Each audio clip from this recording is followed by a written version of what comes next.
సరే అయితే నేను ఇప్పుడే వెళ్ళి భూమిని శౌర్యాన్ని తీసుకొని వస్తాను. నువ్వు అన్నయ్యని తీసుకెళ్ళు. లేదు లేరా, నేను బయటే ఉంటాను. అన్నయ్య, లోపల జరుగుతుంది మన చెల్లి నిశ్చితార్థం. మనలో కనీసం ఒక్కరైనా కనిపించకపోతే వచ్చిన వాళ్ళు ఏమనుకుంటారు?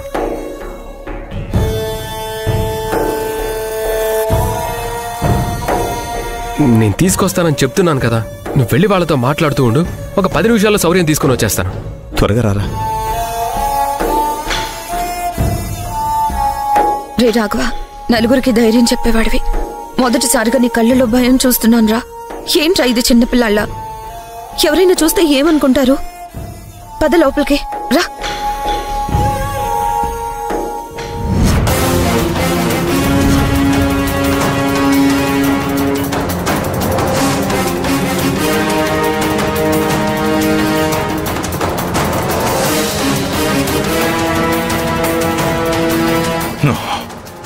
భూమి మనకి ఎక్కువ సమయం లేదు.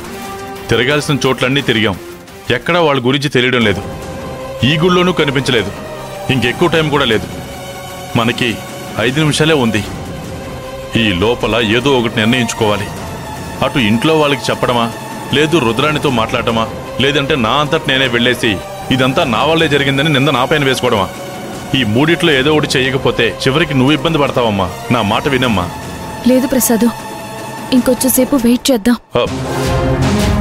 ఇంకెంతసేపమ్మా? ఏ ధైర్యంతో నువ్వు ఇలా మాట్లాడుతున్నావో నాకు అర్థం కావడం లేదు. ముహూర్త సమయానికి నిశ్చితార్థంలో అమ్మాయి లేదు అంటే ఏదైతే జరగకూడదని భయపడుతున్నామో అదంతా జరిగిపోతుంది. అసలు ఇంతవరకు ఆలస్యం చేయడమే మన తప్పు. ఉండు, నేనే ఫోన్ చేస్తాను. ఒక్క నిమిషం ఉండు ప్రసాద్, నాకు ఒక ఫోన్ కాల్ రావాలి. దానికోసమే ఎదురు చూస్తున్నాను. ఎవరు చేస్తారమ్మా? ఇంకా నువ్వు గుడ్డిగా ఎవరిని నమ్ముతున్నావు? ఇప్పటికి చేసిందే చాలా పెద్ద తప్పు. చివరి నిమిషం దాకా వాళ్ళని నమ్మి వీళ్ళని నమ్మి సమస్య నీ మెడకు చుట్టుకునేలా చేసుకోవద్దు. నా మాట వినమ్మా. లేదు ప్రసాద్, నా అంచనా నిజమైతే మరి కాసేపట్లో వాళ్ళు ఎక్కడున్నారో ఖచ్చితంగా మనకి తెలుస్తుంది. ఏంటమ్మా నీకంత నమ్మకం? ఇప్పటిదాకా తెలియంది ఇప్పుడు ఎలా తెలుస్తుంది? ప్రసాద్, నువ్వు టెన్షన్ పడకు. నీకంటే ఎక్కువ టెన్షన్ నాకుంది. దాంతోపాటు ఒక చిన్న నమ్మకం ఉంది. ఆ నమ్మకం కోసమే ఎదురు చూస్తున్నాను.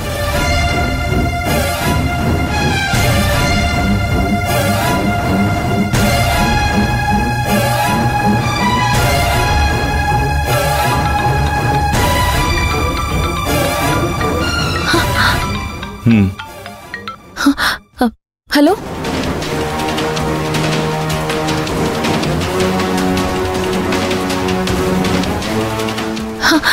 Thank you so much. Prasad, వెళ్దాం పదా. ఎక్కడికమ్మా? వాళ్ళు ఎక్కడున్నారో నాకు తెలుసు. కార్తీ ప్రసాద్,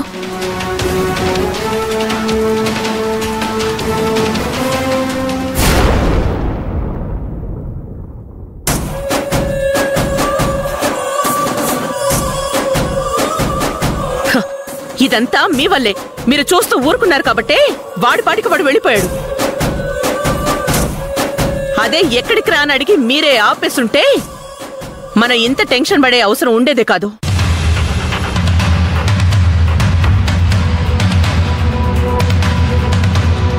నమస్తే సార్. నమస్తే. నమస్తే మేడం. మేడం రమ్మన్నారు.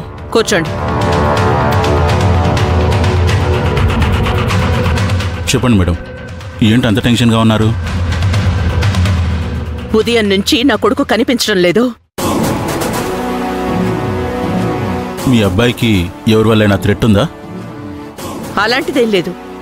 వాడు గొడవ పడితేనే కదా థ్రెట్ ఉండడానికి. వాడికి అసలు గట్టిగా మాట్లాడటమే తెలీదు. మరి ఏమైంటుంది మేడం? వాడు ఒక అమ్మాయిని ప్రేమించాడు. ఆ అమ్మాయితోనే వెళ్ళిపోయాడేమోనని మాకు డౌట్గా ఉంది. ఓహో, లవ్ మ్యాటరా? మేడం, మీరు దీని గురించి ఏం టెన్షన్ పడాల్సిన అవసరం లేదు. తన ఫ్రెండ్స్ మొత్తాన్ని తీసుకొచ్చి స్టేషన్లో కూర్చోబెట్టి 3rd డిగ్రీ ఉపయోగించినా సరే వాళ్ళతో నిజం చెప్పిస్తాను. ఇది మా ఫ్యామిలీ విషయం. పర్సనల్గా మేము ఎలా ఉన్నా వాడి విషయంలో మేము పెద్ద మనుషుల్లాగే ఉండాలి. అదేంటి మేడం, ఏదో ఆడపిల్లి వల్లలాగా భయపడతారేంటి? చూడండి సార్, పరువు అనేది ఆడపిల్లవాళ్ళకైనా మగపిల్లవాళ్ళకైనా ఒకటి. మంచివాడు, అమాయకుడు, బాగా చదువుకున్నవాడు అని అంత మంచి పేరు తెచ్చుకున్నప్పుడు ఇవాళ వాడు ఎవరినో ప్రేమించాడు, లేచిపోయాడు అనంటే నా ఇంటి పరువే పోతుంది. హ, నా సర్కిల్లో వాడి మీదున్న విలువ పోతుంది. సరే మేడం, ఇప్పుడు ఏం చేయాలో మీరే చెప్పండి. ఆల్రెడీ వాళ్ళ ఫ్రెండ్స్ అందరికీ కాల్ చేశాను. ఇక్కడికి రమ్మని చెప్పాను.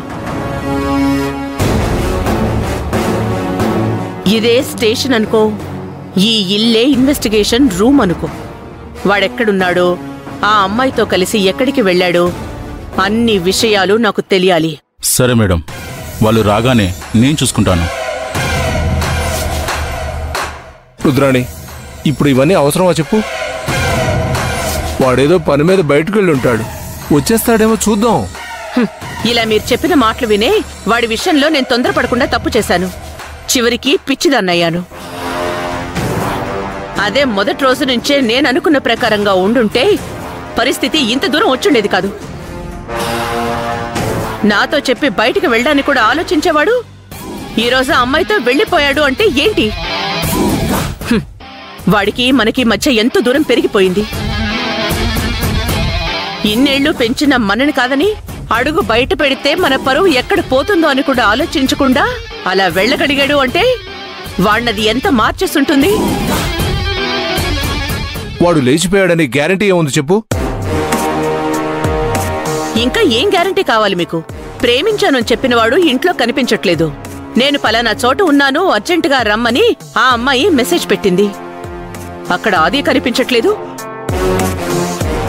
వచ్చాక వీడు కనిపించలేదు. అసలు ఫోన్ లేకుండా ఎక్కడికెళ్ళాడు వీడు? కనీసం అమ్మ నా ఫోన్ కనిపించట్లేదు, నువ్వు చూసావా అని ఫోన్ కూడా చేయలేదు. ఏదో ఫోన్ కూడా అవసరం లేనట్టు వెళ్ళిపోయాడు వాడు. అయినా అంత అర్జెంట్ పనులు ఏమున్నాయి వాడికి? ఆఫీస్లో వాడికి పనేం లేదు. పోనీ మనమేం పనులు చెప్పలేదు. ఇంకా ఎక్కడికెళ్తాడు వాడు? ఖచ్చితంగా దాంతోనే లేచిపోయి ఉంటాడు. అయినా మనం మాట్లాడుకోవడం ఎందుకు? కాసేపట్లో వాళ్ళ ఫ్రెండ్స్ వస్తారు కదా, వాళ్ళ నోటితోనే చెప్పిస్తాను. నా కొడుకుని అమాయకుణ్ణి చేసి వాణ్ణి నన్ను ఆడుకుంటుందది. దాన్ని అంత సులభంగా వదిలిపెడతానా? దానంతు చూసే వరకు నిద్రపోను.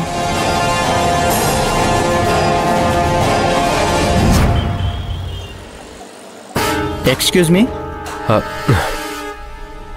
సౌర్య అని మా చెల్లెలు ఎంగేజ్మెంట్కి రెడీ అవడానికి వచ్చింది కదా? అవునండి. అయిపోయిందా? త్వరగా పిలవండి. అవతల నిశ్చితార్థానికి టైం అవుతుంది. అందరూ ఎదురు చూస్తున్నారు. ఆ అమ్మాయి వెళ్ళిపోయింది కదా?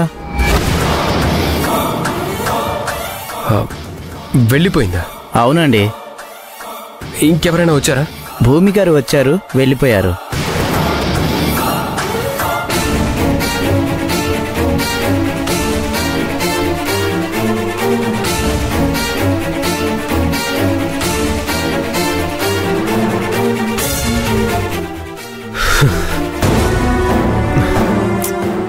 భూమి ఫోన్ ఏంటి స్విచ్ ఆఫ్ వస్తుంది? మావయ్య గారు ఉన్నారని చెప్పాడు కదా, ఆయనకి చేద్దాం.